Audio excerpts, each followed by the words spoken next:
बेटा ये होगा इलेक्ट्रोकेमिस्ट्री का लेक्चर नंबर 4। और इस लेक्चर में हम क्या पढ़ेंगे? देखो, standard electrode potential. Standard electrode potential इससे पहले वाले लेक्चर में मैं बहुत बढ़िया से आपको समझा चुका हूं, लेकिन क्योंकि इस चैप्टर में हमने पढ़ना है स्टैंडर्ड हाइड्रोजन इलेक्ट्रोड, तो इसको पढ़ने के लिए थोड़ा सा स्टैंडर्ड इलेक्ट्रोड पोटेंशियल समझ लेंगे। ठीक है। और बहुत बढ़िया सी वीडियो होने वाली है, बहुत इंपॉर्टेंट वीडियो है। ठीक है, पूरी देखना। और लास्ट में, सबसे लास्ट में मैंने रखा है जो टॉपिक है इलेक्ट्रोकेमिकल सीरीज। ठीक है, इलेक्ट्रोकेमिकल सीरीज जो होती है ना, वो क्या होती है, कैसे बनती है ना, वो एक लिस्ट होती है, वो सारी बातें उसके बारे में बता दूंगा मैं, बिल्कुल लास्ट में है। तो वीडियो को पूरा देखना। तो टॉपिक जो रहेंगे वो रहेंगे हमारे स्टैंडर्ड इलेक्ट्रोड पोटेंशियल और standard hydrogen electrode. Standard hydrogen electrode बहुत इंपॉर्टेंट टॉपिक है। रेफरेंस इलेक्ट्रोड की तरह हम स्टैंडर्ड हाइड्रोजन इलेक्ट्रोड को यूज करते हैं। क्यों यूज किया जाता है, कैसे यूज किया जाता है, वो सारी बातें इसमें मैं करने वाला हूं आप लोगों के साथ। ठीक है, तो सबसे पहले स्टैंडर्ड इलेक्ट्रोड पोटेंशियल, ये बात कर चुका हूं मैं, थोड़ा सा बता दूंगा आपको। ये देखो, ये ना, ये सेल का डायग्राम है। और ये कौन सी सेल है? ये डैनियल सेल है। ठीक है, पढ़ चुके हैं इसके बारे में हम। या ये जो कंटेनर वाला ये हाफ सेल जो है, इसमें जिंक की रॉड, जिंक सल्फेट का एक्वस सॉल्यूशन, इधर दूसरे कंटेनर में है ना कॉपर की रॉड, कॉपर सल्फेट का सॉल्यूशन। और दोनों रॉड को हमने वोल्ट मीटर के थ्रू एक कंडक्टिंग वायर से हमने दोनों को क्या करा दिया, कनेक्ट करा दिया, ज्वाइन करा दिया। करंट को कॉन्टिन्यूअस बनाने के लिए हमने यहां पे लिया सॉल्ट ब्रिज। सॉल्ट ब्रिज का फंक्शन होता है चार्ज को बैलेंस करना, है ना। जो इम्बैलेंस हो जाते हैं चीजें विदाउट सॉल्ट ब्रिज, चार्ज को बैलेंस करता है दोनों सॉल्यूशन को। मतलब ये होता है कि दोनों सॉल्यूशन को इलेक्ट्रिकली न्यूट्रल बना के रखता है। समझ आ गई बात? अब जो स्टैंडर्ड इलेक्ट्रोड पोटेंशियल है वो क्या होता है? देखो, हर एक इलेक्ट्रोड का एक इलेक्ट्रोड पोटेंशियल होता है, वो मैंने बता दिया था। स्टैंडर्ड का मतलब ये है कि जब हम ये जो इलेक्ट्रोड है ना, ये इलेक्ट्रोड को हम कैसे बना रहे हैं, यहां जो सॉल्यूशन हमने लिया है, इन सॉल्यूशन की कॉन्सेंट्रेशन 1 मोलर हम ले रहे हैं। एक तो ये कंडीशन है। इलेक्ट्रोड पोटेंशियल जो आएगा वो कैसा आएगा? स्टैंडर्ड आएगा। ठीक। और क्या ले रहे हैं हम? देखो, टेम्परेचर यहाँ पे होना चाहिए 298 केल्विन, जो कि जनरली होता है। और प्रेशर होना चाहिए 180। ये कंडीशन है। ठीक है नी, ये कंडीशन है। इस कंडीशन पे जब इलेक्ट्रोड पोटेंशियल को मेजर करते हैं तो वो स्टैंडर्ड इलेक्ट्रोड पोटेंशियल आता है। ये हम बातें कर चुके हैं। इसको रिप्रेजेंट कैसे करते हैं? इसको रिप्रेजेंट बेटा ई नॉट से करते हैं। ई नॉट। अब जिस भी इलेक्ट्रोड का करना है उस इलेक्ट्रोड के हिसाब से यहाँ पे रिएक्शन लिख लेते हैं, उसकी इक्वेशन ही बना देते हैं। जैसे ई नॉट है तो यहाँ पे Zn से Zn2 प्लस, यहाँ यही वाला प्रोसेस होता है ना। तो ये इलेक्ट्रोड पोटेंशियल हो गया जिंक इलेक्ट्रोड का। एक बात, अगर कॉपर के लिए लिखना है तो यहाँ पे ये हो जाएगा E naught for Cu2 plus to Cu, क्योंकि वहां पे रिडक्शन होता है। ठीक है, तो रिडक्शन वाली इक्वेशन हम यहाँ पे इस तरह से लिख देते हैं। ये रिप्रेजेंटेशन का तरीका है। नॉट से मतलब यही होता है कि इलेक्ट्रोड पोटेंशियल हम देख रहे हैं। अब यहाँ पे एक बात है, E not cell.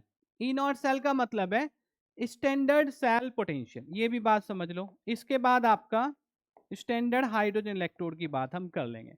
E not cell कैसे निकालते हैं? देखो, ये जो इलेक्ट्रोड है ये तो होता है एनोड, ये सारी बातें मैं बता चुका आपको पहले। और ये जो इलेक्ट्रोड है ये होता है हमारा कैथोड। कैथोड को रखते हैं हम राइट में और एनोड को रखते हैं लेफ्ट में। तो ई नॉट सेल अगर हमें निकालना है तो यहां पे रहता है E naught cathode minus E naught anode. ठीक है जी, ये हो गई बात। अब कैथोड को राइट में रखा हुआ हमने, तो यहां पे E naught R minus E naught L भी हम लिख सकते हैं। ठीक है, इस तरह से।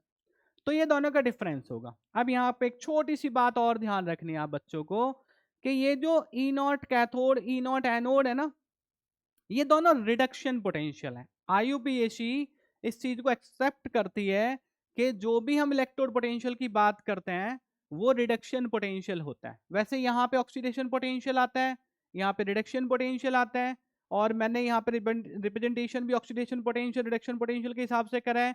लेकिन अगर आपने ये फॉर्मूला अप्लाई करना है तो फिर आपको ये दोनों इलेक्ट्रोड के जो पोटेंशियल हैं वो रिडक्शन पोटेंशियल लेने होंगे।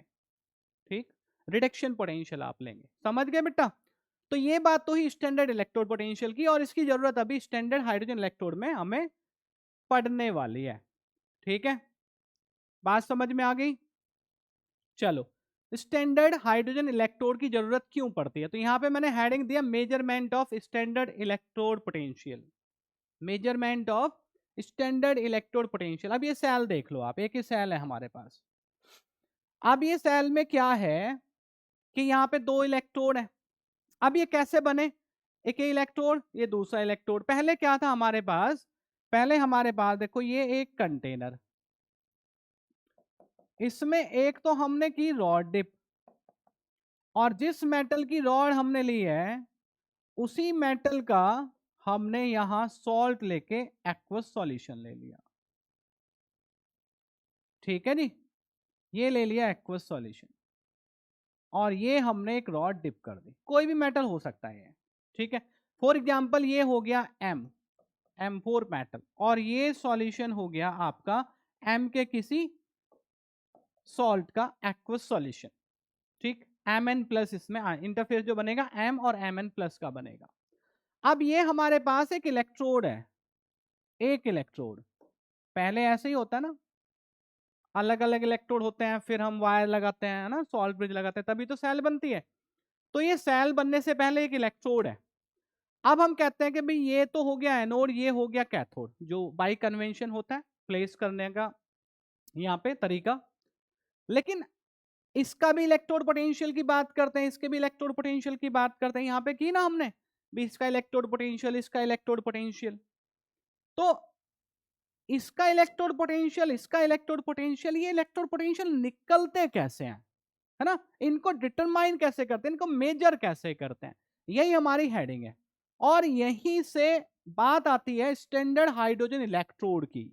समझ लो आप बात को, यहीं से बात बनती है कि भाई स्टैंडर्ड हाइड्रोजन इलेक्ट्रोड की जरूरत क्यों पड़ी हमें, क्या जरूरत है, क्यों पढ़ते हैं हम स्टैंडर्ड हाइड्रोजन इलेक्ट्रोड। अगर ये समझ में आ गया क्यों पढ़ते हैं, तो फिर स्टैंडर्ड हाइड्रोजन इलेक्ट्रोड आसान हो जाएगा समझना। ठीक है, तो स्टैंडर्ड हाइड्रोजन इलेक्ट्रोड क्यों पढ़ते हैं, क्योंकि किसी भी सिंगल इलेक्ट्रोड का इलेक्ट्रोड पोटेंशियल निकालने का कोई मेथड हमारे पास नहीं है। ये इलेक्ट्रोड पोटेंशियल है, अगर मैं आपसे पूछूं कि भी इसका इलेक्ट्रोड पोटेंशियल क्या है, पता नहीं जी क्या है, क्योंकि सिंगल इलेक्ट्रोड का इलेक्ट्रोड पोटेंशियल बेटा नहीं निकाला जा सकता, नहीं बता सकते।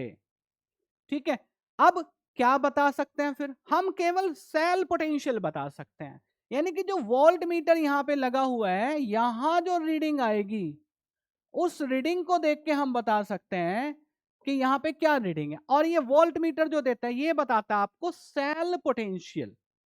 ठीक है, ई सेल, या हम कह सकते हैं ई नॉट सेल। ठीक है, ये ई नॉट सेल बताता है।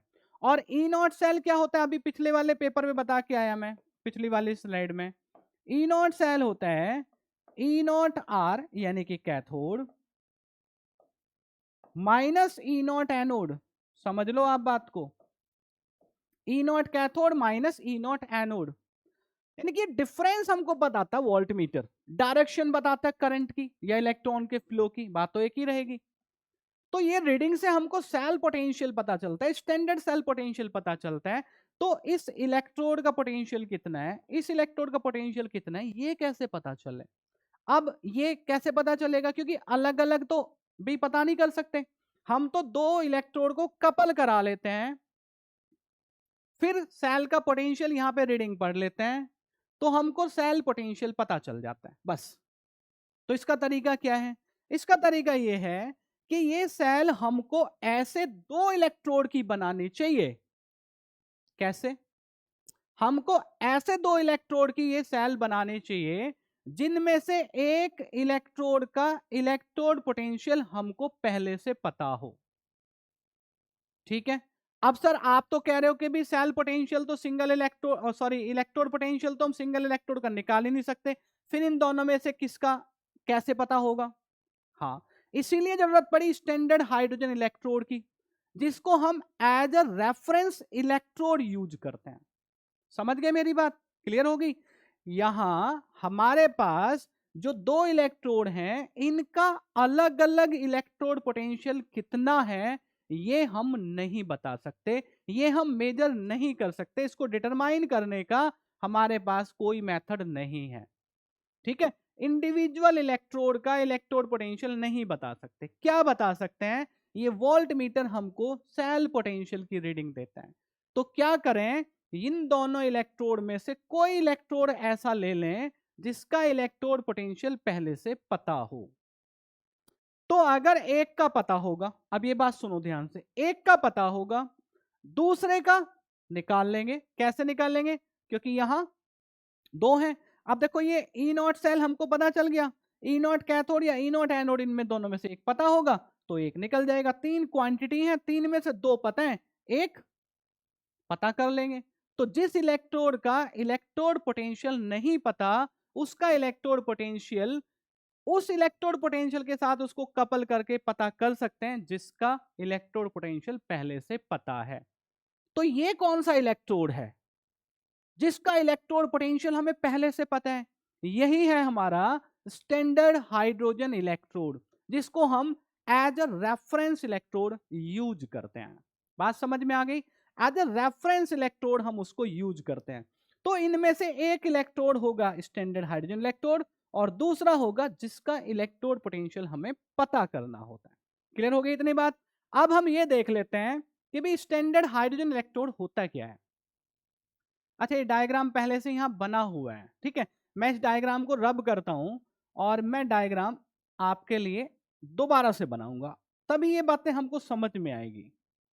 ठीक है, ये मैंने रब कर दिया यहाँ पे। देखो इसका नाम है standard hydrogen electrode, SHE, standard hydrogen electrode, that is SHE। हमारे पास एक प्लेटिनम की फॉयल होती है, ठीक है जी। अब इस प्लेटिनम फॉयल को कोट करते हैं, यानी कोटिंग होती है इसके ऊपर प्लेटिनम ब्लैक की, ठीक। और इसको हम एक प्लेटिनम के वायर के साथ वेल्ड कर लेते हैं, ठीक है। और इसको एक क्या करते हैं, जो कांच की ग्लास की एक ट्यूब होती है ना, उसमें इस तरह से रख देते हैं। यहां फिल करते हैं मरकरी कांटेक्ट बनाने के लिए, ठीक है। कांटेक्ट बनाने के लिए, कंडक्टिंग बढ़ाने के लिए यहां मरकरी रखते हैं। और इस ये वायर, ये प्लेटिनम फॉयल, प्लेटिनम ब्लैक की कोटिंग इस पे होती है, और ये एक ग्लास की ट्यूब, हमने इसको रख दिया ग्लास की ट्यूब में, ठीक है। ये जो वायर है यही हम बाद में कनेक्ट करेंगे। अब इस पूरे सेटअप को हमने एक ग्लास की जैकेट में, ग्लास जैकेट में रख दिया इस तरह से, ठीक है।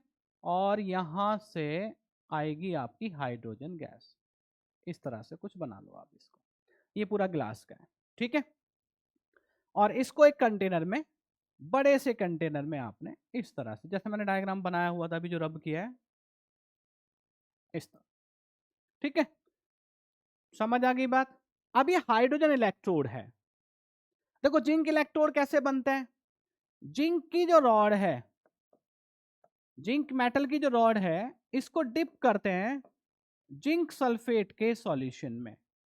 तो यहां करते हैं, यहां अब हाइड्रोजन तो गैस होती है, उसकी रॉड तो बना नहीं सकते भाई, ठीक है।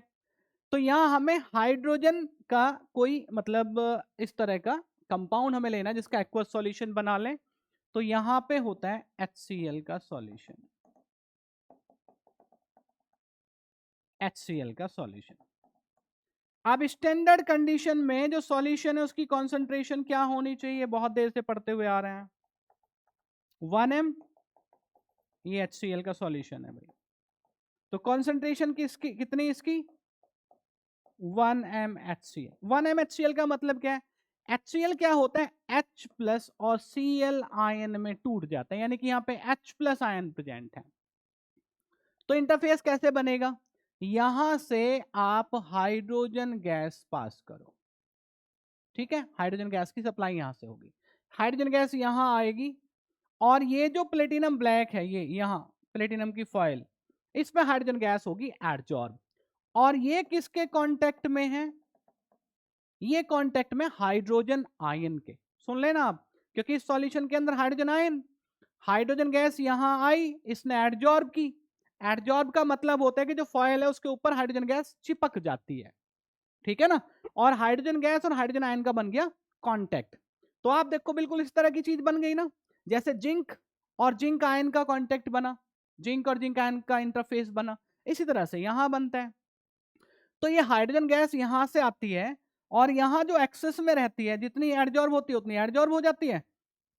ये मैं बनाऊंगा भाई येलो से, ठीक है, जितनी हाइड्रोजन गैस रहती है उतनी एडजॉर्ब हो जाती है, और बाकी जो एक्सेस में रहती है वो यहाँ बबल्स की फॉर्म में देखो ऊपर की तरफ इस तरह यहां निकल जाएगी, ठीक है, इस साइड से भी और इस साइड से भी, ठीक है, निकल गई। तो यहां जो इंटरफेस बना वो बना हाइड्रोजन गैस और हाइड्रोजन आयन का। कैसे रिप्रेजेंट करते हैं इलेक्ट्रोड को? हाइड्रोजन इलेक्ट्रोड को लिखते कैसे हैं? प्लेटिनम, प्लेटिनम कैसा हमारा सॉलिड है, H2 गैस, और यहां हाइड्रोजन आयन, ये हुए हमारे एक्वस। ये बिल्कुल इस तरह से है जैसे हम जिंक इलेक्ट्रोड को Zn 2 प्लस लिखते हैं, इस तरह से Zn 2 प्लस लिखते हैं, समझ गए? इस तरह से हम हाइड्रोजन इलेक्ट्रोड को रिप्रेजेंट करते हैं। आई बात समझ में? ये हो गया हाइड्रोजन इलेक्ट्रोड। अगर इस तरह से लिखा हुआ है इसका मतलब है कि ये भाई स्टैंडर्ड हाइड्रोजन इलेक्ट्रोड लिखा हुआ है, SHE, ठीक, समझ आई बात? अब यहां पे रिएक्शन कौन सी हो सकते हैं? सेटअप समझ आ गया? रिएक्शन कौन सी हो सकती है? देखो, जब ये इलेक्ट्रोड, ये हमारे पास एक इलेक्ट्रोड हो गया, इसको हम एज रेफरेंस इलेक्ट्रोड यूज करते हैं। रेफरेंस इलेक्ट्रोड का मतलब होता है कि इसका इलेक्ट्रोड पोटेंशियल हमें पहले से पता होता है, ठीक है, कितना होता है इलेक्ट्रोड पोटेंशियल? इसका इलेक्ट्रोड पोटेंशियल IUPAC ने 0 एज्यूम किया हुआ है, ठीक है, कितना? 0। अब कैसे लिखते हैं इलेक्ट्रोड पोटेंशियल वो भी बताऊंगा। स्टैंडर्ड हाइड्रोजन इलेक्ट्रोड का इलेक्ट्रोड पोटेंशियल 0 होता है, ठीक है। अब जैसे यहां पे हम कह रहे थे कि भाई दो इलेक्ट्रोड ले लो, दो में से एक ऐसा लो जिसका इलेक्ट्रोड पोटेंशियल पता हो, और दूसरा जिसका पता करना है। तो यहां पे एक इलेक्ट्रोड जिसका हमें इलेक्ट्रोड पोटेंशियल पता करना है, और यहां सपोज ये स्टैंडर्ड हाइड्रोजन इलेक्ट्रोड है जिसका इलेक्ट्रोड पोटेंशियल क्या होता है? 0 होता है, समझ गए? तो जब ये दोनों इलेक्ट्रोड को कपल करेंगे तो यहां वोल्टमीटर में रीडिंग आ जाएगी, रीडिंग आ जाएगी तो हमको समझ आ जाएगा कि भी E0 सेल कितना आया, इसमें से इसको माइनस करेंगे। अब इसकी वैल्यू पता करनी है, इसकी पता है 0, तो ये वैल्यू जो यहाँ आएगी वो इसका इलेक्ट्रोड पोटेंशियल होगी। वोल्टमीटर एक चीज और बताता हमको, डायरेक्शन ऑफ करंट या direction of flow of electrons. इसका मतलब हमको ये भी समझ आ जाएगा, सुनना ये बात भी ध्यान से, हमको ये भी समझ आ जाएगा कि जो स्टैंडर्ड हाइड्रोजन इलेक्ट्रोड है वो हमारा एज एन एनोड यहाँ पे है या एज ए कैथोड यहाँ पे है, ठीक है, यानी कि उसको हमने लेफ्ट साइड में रखना है या राइट साइड में रखना है, ये वोल्टमीटर से हमको डायरेक्शन से पता लग जाएगा, ठीक है। होगी जो मुश्किल थी हमारी, जो प्रॉब्लम थी उसका सॉल्यूशन हमको मिल गया ना। स्टैंडर्ड हाइड्रोजन इलेक्ट्रोड ने आके सारी समस्या का समाधान कर दिया, जो प्रॉब्लम जो चैलेंजेस हम फेस कर रहे थे उनका सॉल्यूशन हमको मिल गया। बस अब इसको, इसकी रिएक्शन कैसे लिखेंगे? देखो, जो स्टैंडर्ड हाइड्रोजन इलेक्ट्रोड है ये इस तरह लिखा जाता है। अब ये आपका एज एन एनोड भी काम कर सकता है और एज ए कैथोड भी काम कर सकता है। जब ये एज एन एनोड काम करेगा तो वहां होगा ऑक्सीडेशन। तो रिएक्शन कैसे लिखी जाएगी?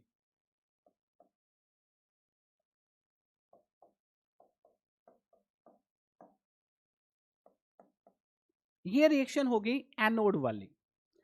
अगर हाइड्रोजन इलेक्ट्रोड एनोड की तरह काम कर रहा है तो फिर ये वाली रिएक्शन उसके लिए लिखी जाएगी। ऑक्सीडेशन यहां पे हो रहा है, एनोड पे बेटा ऑक्सीडेशन होता है। ये बात मैं बता चुका आपको बहुत बार। अगर ये बात अभी नहीं पता तो भाई इससे पिछले वाली, उससे पिछले वाली, उससे पिछले वाली 3 वीडियो हैं, 3 लेक्चर में बना चुका इलेक्ट्रोकेमिस्ट्री के, उनको आप देख लो। अगर ये कैथोड की तरह काम करता है, ठीक है, ये कैसे डिसाइड होगा? ये वोल्ट मीटर बताएगा। तो कैथोड पे क्या होगा? कैथोड पे होगा रिडक्शन।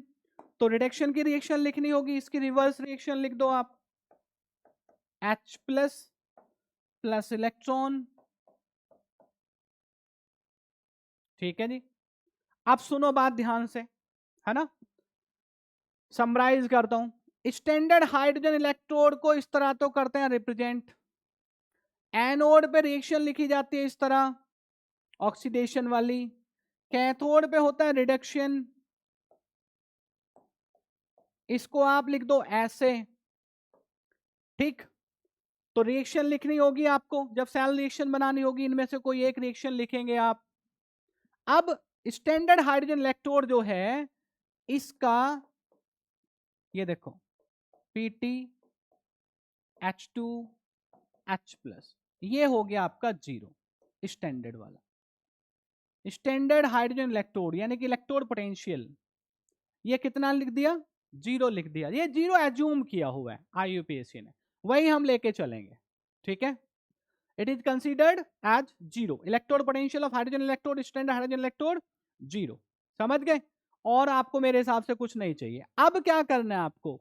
अब जिस भी इलेक्ट्रोड का इलेक्ट्रोड पोटेंशियल आपको चाहिए उसके साथ आपको स्टैंडर्ड हाइड्रोजन इलेक्ट्रोड को कपल कराना है, सेल बनानी है। मैं करके दिखाऊंगा आपको, अभी देखो, आप अभी करते हैं। ठीक है, आपको क्या करना है? सेल बनानी है इस इलेक्ट्रोड को लेते हुए। समझ गए? देखो आप कैसे करते हैं। Measurement of standard electrode potential मैंने आपको बताया ना, कैसे करते हैं भाई। ये इलेक्ट्रोड लिया, इसके साथ दूसरा इलेक्ट्रोड लिया और दोनों को कपल कर लिया। ये मैं आपको समझाता हूं, फिर हम दो करके दिखाएंगे। देखो, सेल बनानी है, वोल्ट मीटर पहले बना लूं मैं, देखना ध्यान से। वोल्ट मीटर, और वोल्ट मीटर को कनेक्ट करते हैं हम दो इलेक्ट्रोड से। और ये इलेक्ट्रोड कौन सा है? यहां लेफ्ट साइड में होता है एनोड, और यहां राइट साइड में होता है कैथोड। ठीक है जी। ठीक, अब क्या करेंगे? एक इलेक्ट्रोड इनमें से हाइड्रोजन इलेक्ट्रोड होगा, वो ये भी हो सकता है, वो ये भी हो सकता है। ठीक, सपोज ये है आपका standard hydrogen electrode,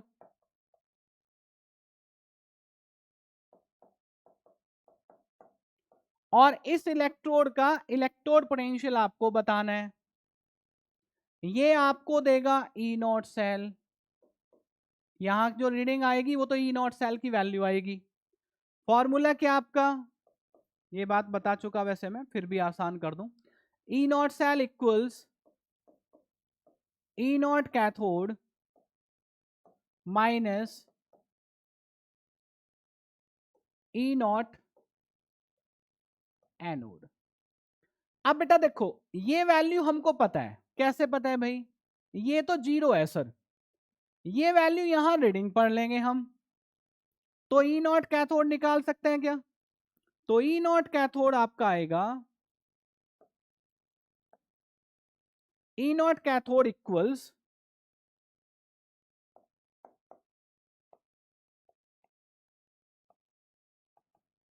E not cell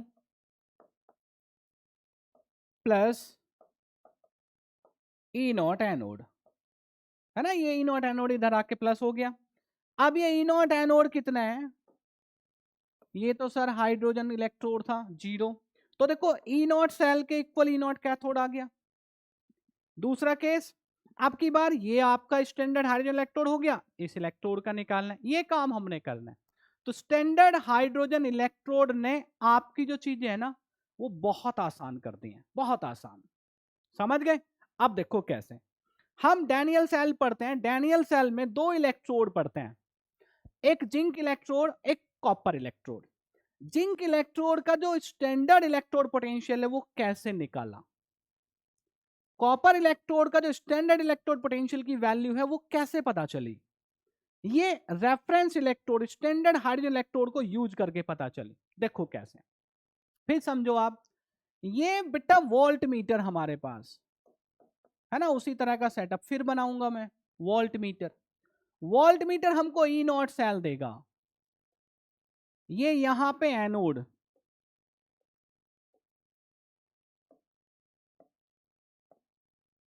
और यहां पे कैथोड। जिंक इलेक्ट्रोड है इस बार, अब इस बार वैल्यू से काम चलेगा, ठीक है। अब ये जो जिंक इलेक्ट्रोड है ये यहां पे करता है एनोड की तरह काम, अब ये भी बता दूंगा मैं एनोड की तरह क्यों करता है, ठीक है। दूसरा भी कोई ले सकते हैं लेकिन अभी यहां पे जिंक इलेक्ट्रोड हम ले रहे हैं। जिंक इलेक्ट्रोड का electrode potential, standard electrode potential हमने पता करना है, ठीक है। और कैथोड हमारा हो गया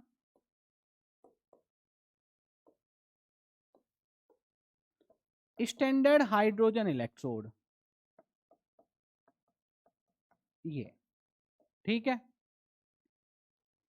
जब हम ये सेटअप बनाते हैं तो यहां पे जो ई नॉट सेल की वैल्यू आती है वो आती है 0.76 वोल्ट, 0.76 वोल्ट, ठीक है। ये एक्सपेरिमेंट है। अब ई नॉट सेल हमारा फॉर्मूला क्या है, E not cell equals E naught cathode minus E naught anode. E not cell equals, E naught cathode क्या है भाई आपका, हाइड्रोजन इलेक्ट्रोड है ना, कैसे लिखते हैं, कैथोड पे होता है रिडक्शन, तो ये बेटा ऐसे लिख दो आप, minus E not Zn2 plus 2 Zn, ठीक है। अब ये वैल्यू हमको पता है, ई नॉट सेल आ गया आपका 0.76, ये आ गया आपका 0, तो E not Zn2 plus 2 Zn, ठीक है जी। देखो कितना आसान हो गया। अब तो यहां से जब आप ई नॉट Zn2 प्लस 2 Zn निकालेंगे तो ये आएगा -0.76 वोल्ट। ये जिंक का स्टैंडर्ड इलेक्ट्रोड पोटेंशियल हमने निकाला यूजिंग स्टैंडर्ड हाइड्रोजन इलेक्ट्रोड, समझ आई बात। सेल बना ली, जिस इलेक्ट्रोड का इलेक्ट्रोड पोटेंशियल निकालना है वो इलेक्ट्रोड लिया, स्टैंडर्ड हाइड्रोजन इलेक्ट्रोड लिया, दोनों को मिलाया, सेल बनाई, वोल्ट मीटर में रीडिंग नोट की, फॉर्मूला अप्लाई किया, जिस इलेक्ट्रोड का इलेक्ट्रोड पोटेंशियल नहीं पता था उसका इलेक्ट्रोड पोटेंशियल आपका निकल के आ गया। अब मैंने आपको बताई थी ये बात कि यहां ई नॉट सेल का जो ये फॉर्मूला है इसमें हमारे रिडक्शन पोटेंशियल यूज होते हैं। तो ये जो जिंक का इलेक्ट्रोड है इसका रिडक्शन पोटेंशियल यहां पे निकला है। अगर इसका ऑक्सीडेशन पोटेंशियल आपने निकालना है तो फिर आपको क्या करना पड़ेगा, फिर आपको इसको इस तरह लिखना पड़ेगा और वैल्यू हो जाएगी आपकी positive 0.76 volt. Hydrogen electrode, standard hydrogen electrode को यूज करते हुए जिंक इलेक्ट्रोड का इलेक्ट्रोड पोटेंशियल यहां पे फाइंड आउट किया, ठीक है जी। इसी तरह से कॉपर इलेक्ट्रोड का यही सेटअप, यहां पे वोल्ट मीटर,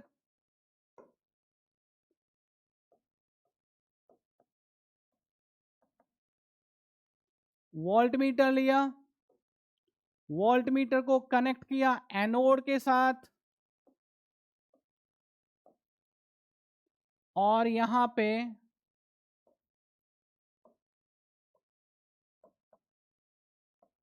कैथोड के साथ। ठीक है, कॉपर इलेक्ट्रोड का इलेक्ट्रोड पोटेंशियल बताना है। तो इस बार जो आपका एनोड रहेगा वो तो बनता है स्टैंडर्ड हाइड्रोजन इलेक्ट्रोड का, ये एच हर बार भूल रहा हूं भाई मैं। और जो आपका कैथोड है ये रहेगा आपका कॉपर इलेक्ट्रोड। ठीक है, अब ये कैथोड कॉपर इलेक्ट्रोड का बना जिंक, है ना, एनोड रहा।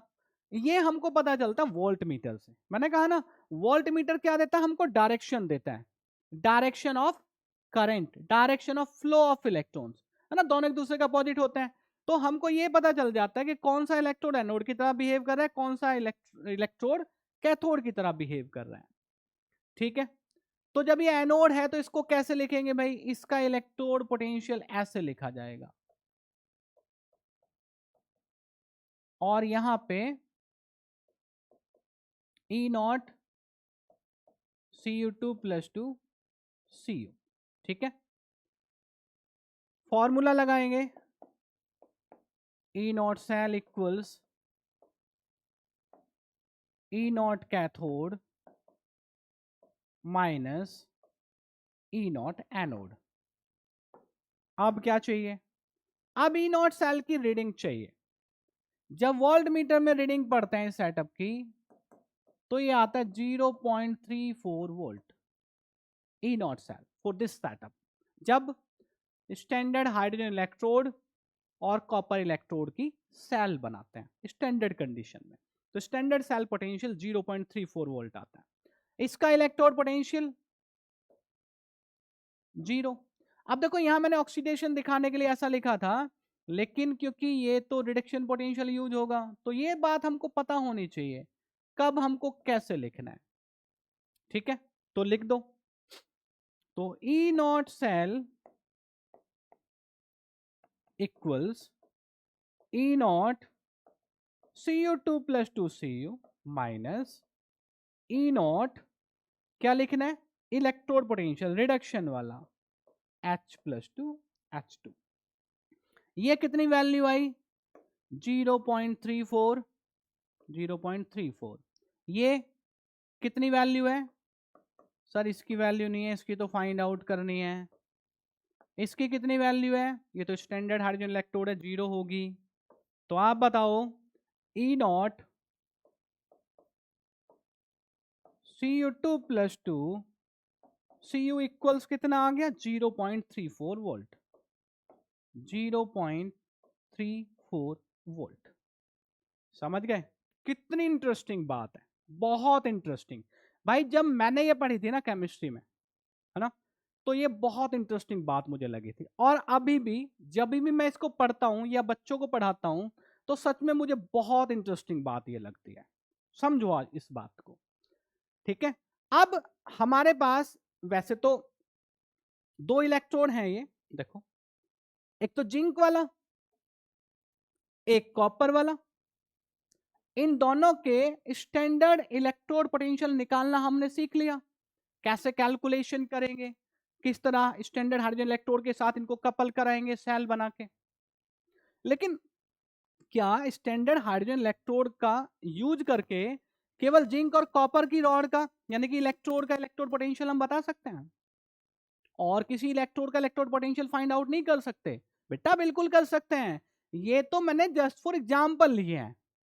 ठीक है, अब आप आयरन, निकिल, है ना, जो भी इलेक्ट्रोड आप बना सकते हैं, जिस भी इलेक्ट्रोड को आप बना के उसका standard electrode potential find out करना चाहते हैं, तो स्टैंडर्ड हाइड्रोजन इलेक्ट्रोड आपके पास है ना, इसको यूज करो, उसके साथ लगाओ, ई नॉट सेल की वैल्यू वोल्ट मीटर में स्टडी करो, और आपके पास आ गया उस इलेक्ट्रोड का इलेक्ट्रोड पोटेंशियल।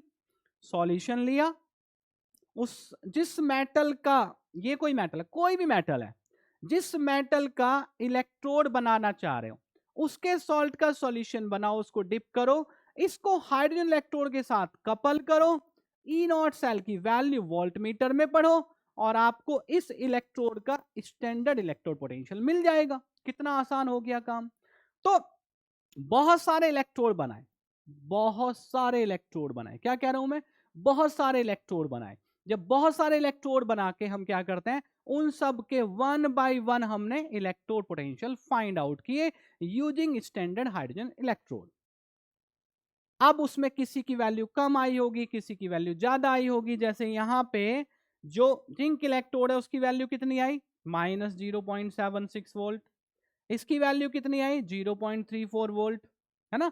ये पॉजिटिव वो नेगेटिव, तो ये वैल्यू ज्यादा वो कम। तो इस तरह से हमने बहुत सारे इलेक्ट्रोड के, सुन रहे हो ना, हमने बहुत सारे इलेक्ट्रोड के स्टैंडर्ड इलेक्ट्रोड पोटेंशियल पता किए और उनको उनके इंक्रीजिंग ऑर्डर में, डिक्रीजिंग ऑर्डर में, व्हाटएवर जैसे आप चाहते हैं, एज यू वांट आप अरेंज कर लो, एक लिस्ट आपके पास बनेगी, ठीक है। और वो जो लिस्ट बनेगी उस लिस्ट को हम कहते हैं इलेक्ट्रोकेमिकल सीरीज।